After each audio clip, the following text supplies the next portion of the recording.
Good evening students. আজকে আমরা একটা কবিতা নিয়ে আলোচনা করব, যে কবিতাটা আইসিএসসি বোর্ডে ক্লাস 10-এর স্টুডেন্টদের জন্য রয়েছে। তা হলো আবার আসিব ফিরে। এটি যিনি কবি তিনি হলেন জীবনানন্দ দাশ। জীবনানন্দ দাশ হলেন বাংলার প্রাকৃতিক কবি। তিনি প্রকৃতিকে কেন্দ্র করে বিভিন্ন কবিতা লেখে এবং তার কবিতার মধ্যে সবসময় কিন্তু প্রাকৃতিক সৌন্দর্য ফুটে ওঠে। আর এই যে কবিতাটা লিখেছেন আবার আসিব ফিরে, এটির মূল কাব্যগ্রন্থের নাম হচ্ছে গিয়ে রূপসী বাংলা। তো রূপসী বাংলা থেকে এই অংশটি নেওয়া হয়েছে। এখানে কবি মূলত বুঝিয়েছেন যে এই যে বাংলা, এই যে প্রকৃতি, এই যে সৌন্দর্যতা, এটা আমি কখনোই ভুলবো না বা ভোলা সম্ভব নয়।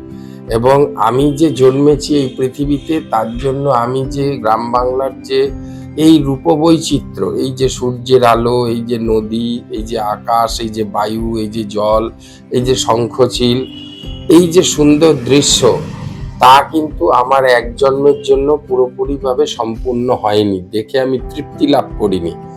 তাই কবি এখানে ভগবানের কাছে প্রে করছেন বা প্রার্থনা করছেন, তুমি আমাকে নতুন আবার জীবন দিও, যে জীবনে যেন সেটা তুমি মনুষ্য জন্ম যদি নাও দিতে পারো, যে কোনো পক্ষী বা অ্যানিমেলসের জন্ম তুমি আমাকে দাও, কিন্তু এই গ্রাম বাংলার বুকেই দাও।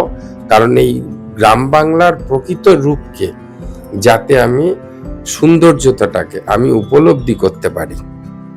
এখানে বেশ কিছু কবিতায় মানে গ্রাম বাংলার রূপ তুলে ধরা হয়েছে। যেমন রূপসা নদীর কথা এখানে উনি বলেছেন। রূপসা নদী হচ্ছে একটি গ্রাম বাংলার নদী, যেটা লোকাল এরিয়ায় বয়ে চলেছে। সেখানে ছোট ছোট নৌকায় করে মানুষ এক জায়গা থেকে অন্য জায়গায় যায় তাদের নিজস্ব জীবিকা অর্জনের জন্য। ঠিক এইরকম ভাবেই যখন সূর্য অস্ত যায়, আকাশে থেকে যখন সেই শঙ্খচিলগুলো, শুভ্র সাদা শঙ্খচিল যখন উড়ে এক জায়গা থেকে অন্য জায়গায় যায়, তার এক অপরূপ বৈচিত্র্য তিনি এই কবিতায় তুলে ধরেছেন। এছাড়া তিনি বিভিন্ন ধরনের পশু পক্ষীর নাম এই কবিতায় উল্লেখ করেছেন। তা হলো শঙ্খচিল, শালিক, কাক, হাঁস অথবা মানব শিশু। সে যে কোনো ভাবেই হোক, কবি চাইছেন তার এই পৃথিবীকে সে ভুলতে চাইছেন না। সে পুনরায় জন্ম জন্মান্তরে এই পৃথিবীর রূপ এবং সৌন্দর্যকে অনুভব করতে চাইছেন। শুধু এই পৃথিবীর নয়, মেইনলি উনি যেটা চাইছেন গ্রাম বাংলার সৌন্দর্যকে অনুভব করা।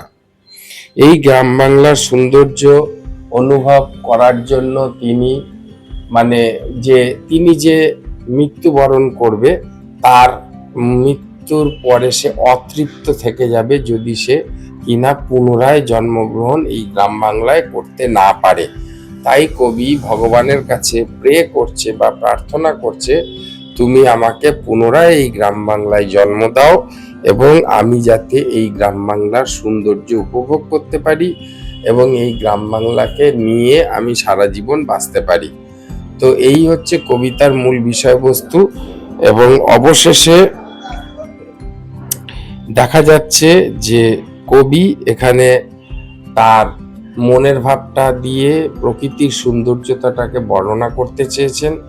এবং আমরা যে বিভিন্ন জায়গা, দেশ দেশান্তর ঘুরে বেড়াই বা একটা শান্তির খোঁজ পাওয়ার চেষ্টা করি, কিন্তু কবি প্রকৃত শান্তি এখানে একটি গ্রাম বাংলার সৌন্দর্যময় দৃশ্যকে দেখে তার ভিতরে যে শান্তি অনুভব করা যায়, সেই শান্তি কোথাও তুমি পাবে না।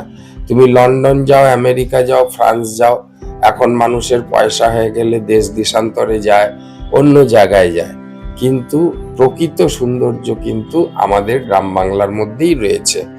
দেখবে আমরা যারা কলকাতা শহরে বসবাস করি, আমরা যখন কোথাও ঘুরতে যাই, আমরা গ্রাম বাংলার দিকে যে আমাদের খুব ভালো লাগে।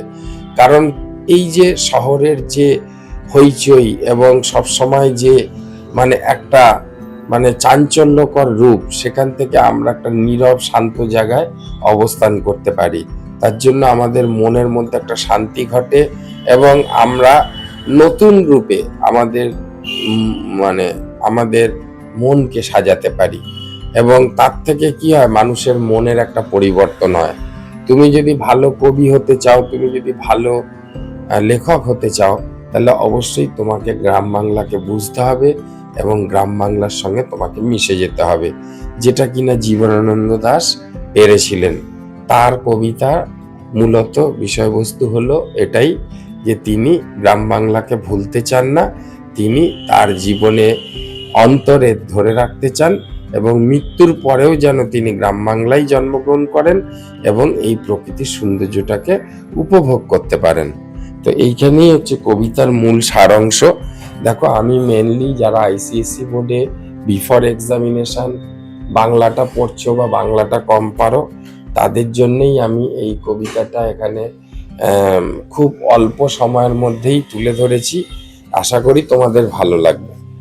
Thank you very much. যদি তোমাদের ভালো লাগে, লাইক করো, সাবস্ক্রাইব করো, ঠিক আছে, এবং তোমাদের বন্ধুদের কাছে শেয়ার করো। Thank you very much.